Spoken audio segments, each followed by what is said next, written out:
Hey, good evening. Welcome to part 2 of moving out to live in the Philippines. So, what did I look at for some of the questions that are asked the most? Now, for guys who are moving out here and they are probably retired, very few guys move out here, even though they may very well want to, but they're unable unless they've fairly well healed. Okay, if they've got a fair amount of money, which will form the basis of an in-between now and getting their pension from whatever country that they're in. Okay, so they've got to be able to afford that. So we'll say that you are at retirement age. Now, the most frequently asked questions: am I going to be able to afford to live there? Right. Now, we already dealt with some of this in the first video, but let's just recap on the things. You found a place that you want to live in, you went there, you found yourself a partner, and now you're living there, and you're living there on a permanent basis. Now, I know that there are people who come out and they don't get married. I can't help you on that. You know, when I came out here, I came out with all of my, I didn't have all of my documents, but I was able to get them for showing that I was divorced. And I got married because I found a woman for whom that was important, because she came from a religious family, one where her older brother was a pastor in his church, and on our meeting with Beth's mom, she wanted to know what my plans for her daughter were. And in spite of almost everyone thinking that it could never work, we got married. And here we are, close on 7 years, and we're very happy. So, against all odds, sometimes these things can work. And I'm saying against all odds because if you're seeking to come out here, you're probably, and I get this impression from almost every letter that I get on this, that they are just up to here, as they would say in the UK, in the way of life that they're experiencing and living in their native or present place of residence. So, be it America, Australia, be it Germany, be it the UK, these are all places that are receiving incoming expats. So, how are you going to do it when you get out here? Right. Well, you got to have some income, because you can't come out here and work. Admittedly, you could come out here and earn a very modest, and I mean modest, amount of money from doing a blog. If you have that kind of ability and that kind of aptitude, then you'll be able to do that like many others do. So, assuming that you have a pension, how will that work? Now, if it's America that you came from, I came from America, and clearly I'm a Brit, right? But I went to America in 1992, and it proved to be a long stay.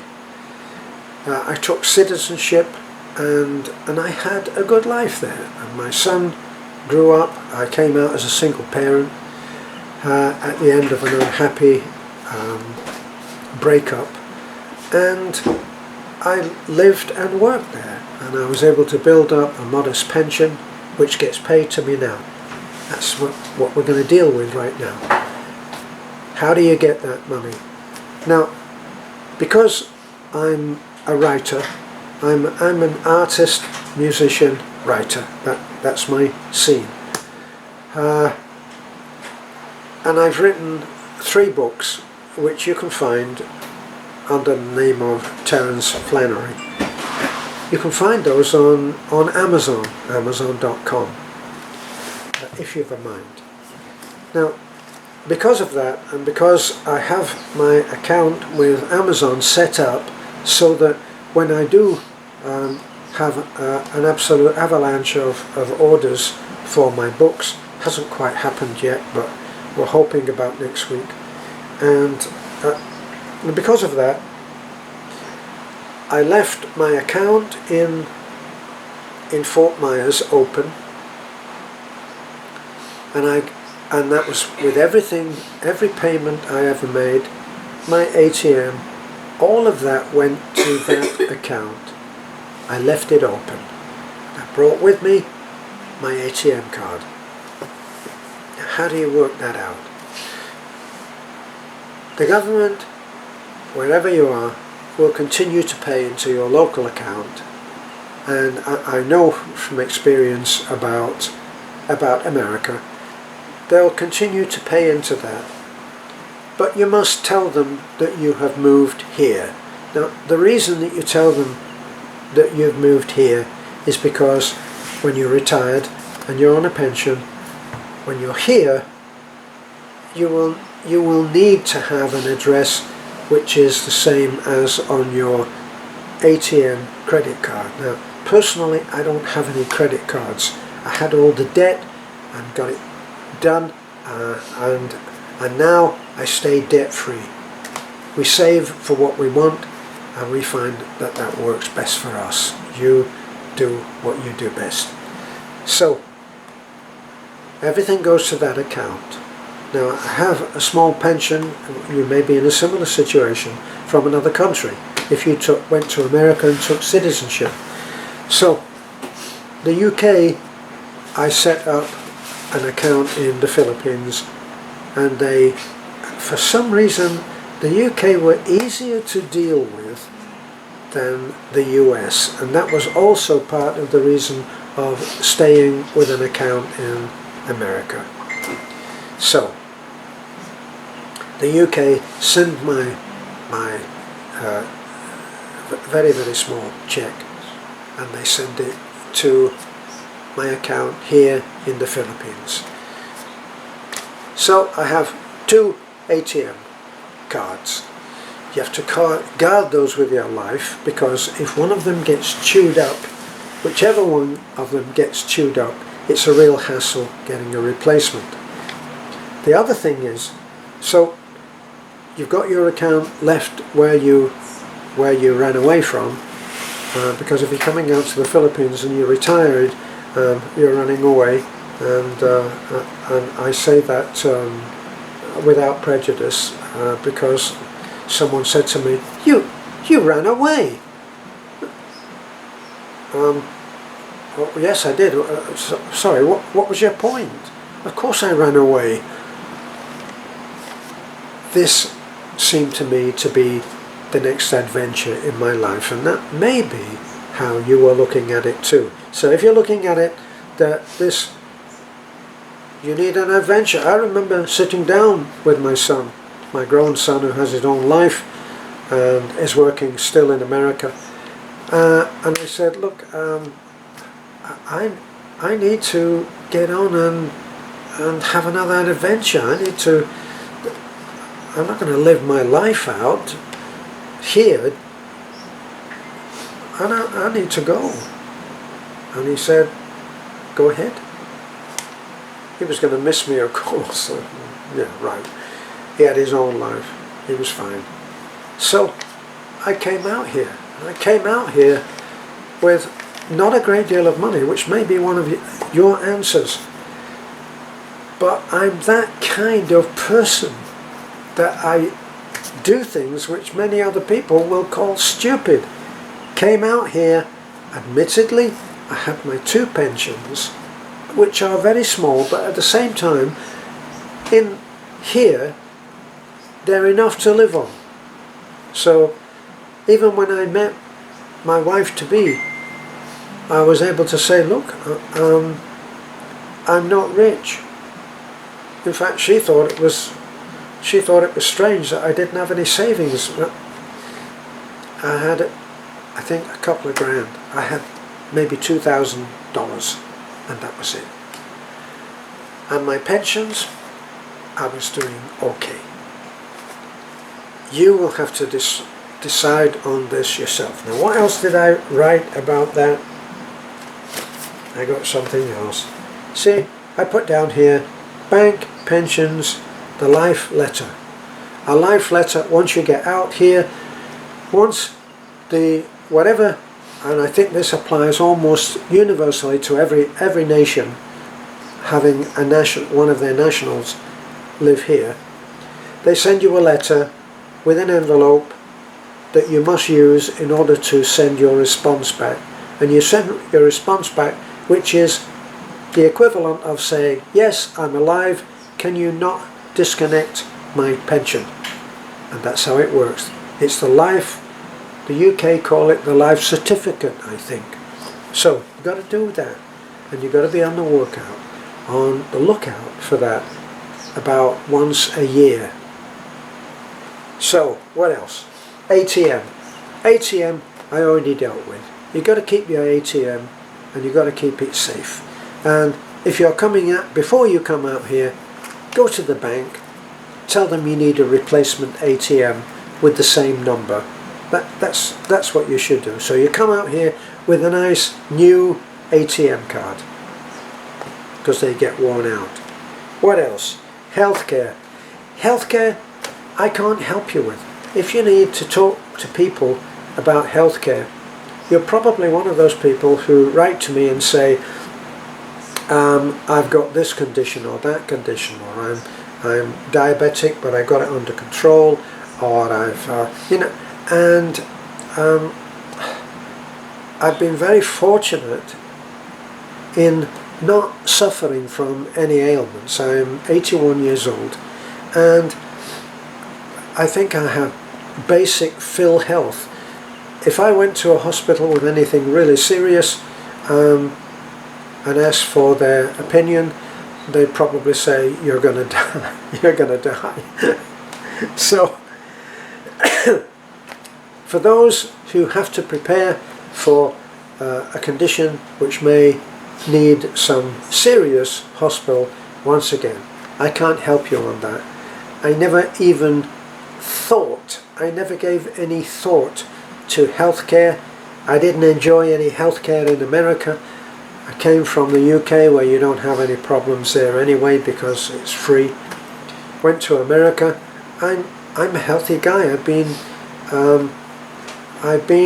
a hobby athlete all my life. Cyclist, swimmer, karate, martial arts. I never liked running, but I'm into weights, into the gym. I am the same weight now at 81 that I was when I was 21. Okay? And I don't take any medication at all. I'm not boasting, trying to explain why I would not particularly be a great advisor for you if you have a condition. So, what else? Now, if you're coming out here and as I say, you're going to find a life partner, it will be impossible not to find a life partner in the Philippines, because unlike other countries who the women have taken on a different expectation level. So now women here are prepared to give you a chance, and they're here. The idea of a difference in age is not the same kind of stumbling block as it is in another place. Who knows? I would never have met anyone the age of my wife in America. I don't think it would have happened unless, of course, I met a Filipino. So you've got that to deal with. Now, you're going to need all your documents. Like, bring every document that you need. Every single document that you need, and all the other documents that you don't need, because at some point or other you may be asked for them. I was. So you're going to then probably go for a permanent residence. It's not expensive and it's not hard. Probably 15 to 20,000 total will see you, and that's if you possibly decide to use an agency to do all the legwork for you, which is another thing. I didn't do that, but we did it ourselves, and it worked out fine. So what else? Are you going to choose someone who is from a similar lifestyle to you? If not a similar lifestyle to you, is it someone who will be compatible to you? Now, one thing that I knew is that as a musician, I was a pro musician for 25 working years in the UK. One thing I knew was I didn't want alcohol in my life. Now, that makes me into an old fart, I know that. I'm a boring old fart. A very close friend, dear friend of mine, once said to me, "Terry, you're not the A-team, you don't know how to party." And my response to him should have been, I've seen alcohol ruin so many lives that I don't want it in mine. And so I'm a non-drinker, and Beth is a non-drinker. Occasionally we might go out and get a bottle of wine, and Beth's choice of a bottle of wine is, although she won't admit it, is just juice. It's some kind of grape juice which is totally non-alcohol, which is fine by me. So we don't frequent places where they serve alcohol, or where they predominantly serve alcohol. Okay, so we don't go to bars. Now, if you're someone who's going to come out here, and you're going to come out and you're going to be taking notice, if you live in Luzon, if you live in the mainland, if you go to, say, Angeles, is where the Americans were in charge. It was their city, believe me. And so there's all kinds of nightlife out there to service, I use the word knowingly, men who are out for a good time. And if that's you, once again, I can't help you. Don't listen to me, because I don't want alcohol in my life. And here's the thing, this is my take on what can happen, is no matter how wonderful, no matter how miraculous, magical, the life that you start with the wonderful lady that you meet here in the Philippines, you will go through times where it's not easy, right? You're in a different culture, you may as well be on a different planet. Isn't that the saying? Same planet, different world. So, my reasoning is that if I'm going to marry someone who I may see some rough times with, may go through some difficult times with, if I revert to my life, then I'm not going to do anything stupid. I'm not going to go out to a bar, and I'm not going to get drunk, and I'm not going to get that particular kind of crazy. And I don't want the woman that I marry and have difficulty with, which is inevitable. Beth and I have a great marriage, and we still have our times that we have to work through them.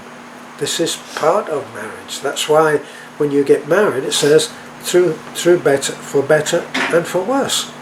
There's going to be worse times.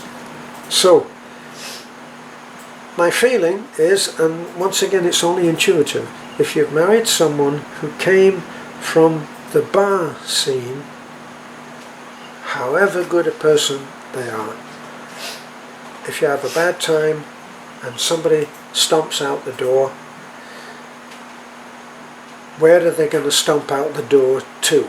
And if it's back even momentarily in the arms of their old friends, is that going to be okay for you?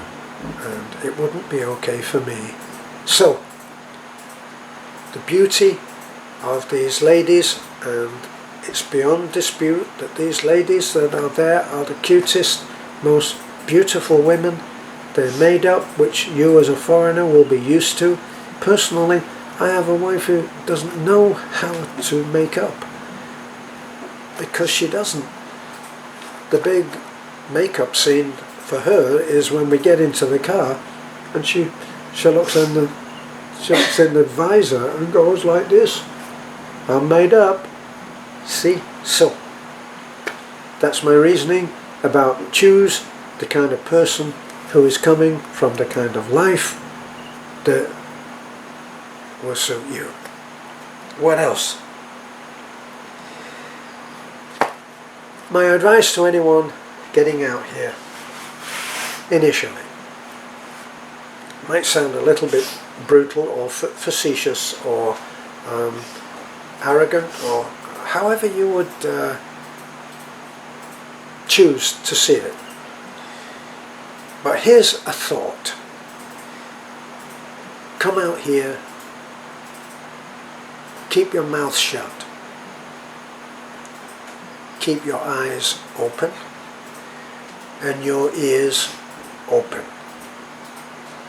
and watch what's happening. Are you dying there, darling? Watch what happens. Have a look at how things are done. Have a look at the fact that out here, if you have a lot of people who are waiting in line, they don't always wait in line. In the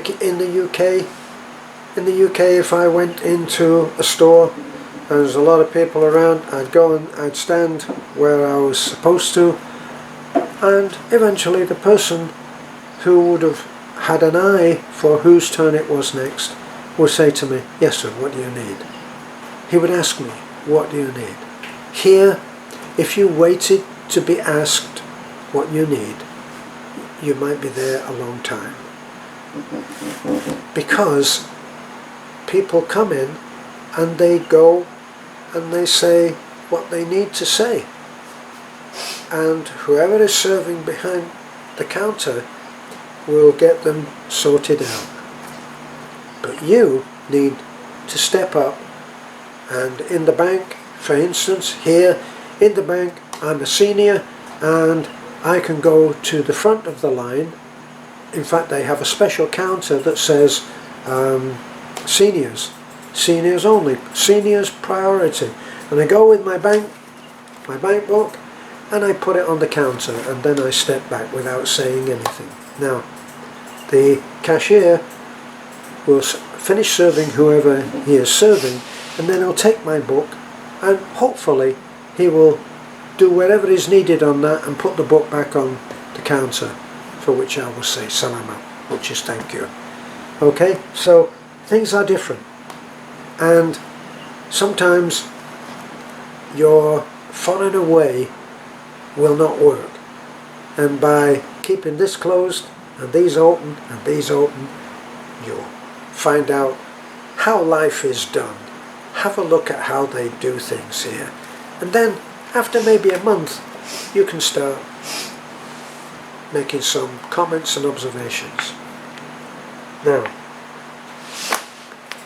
I think we're looking at the fact that where have we got you? We've got you in a relationship, we've got you in a place where you want, your money is coming through to the right account, and you have learned to fit in with a totally different culture. Now, that totally different culture is also going to have totally different ways of doing things. Hence the idea that you should keep quiet and just look and listen, right? But for me, you should be honest. So be honest, but expect in those first weeks, expect and fight for your privacy. So Filipinos are notorious. Filipinos are notorious at asking questions, and you need to find a way to keep your privacy and yet not seem as if you're getting right. Now, when people would talk to me, no matter where I was, especially on the mainland before I came to Cebu, they would ask, women always ask the same thing, very innocently. Do you have a girlfriend, sir? No, I don't. Oh, you have a wife? No, no, I don't. You live alone? No, yes. And after a while, I would say, you know, Filipinos ask lots of questions, and that would stop it. So you'll find your own way of dealing with it. But think about me when you get here and people start to ask you questions. I got in a taxi and the guy said to me, so you're retired? So I said, yes, I am. Ah, wow, you must be on a pension then. What are we talking about? $12,000 a month? No. Ah, what? I said, well, not enough. It's not, my pension is not enough. I said, he didn't give up. So, well, what are we talking about? 12,000?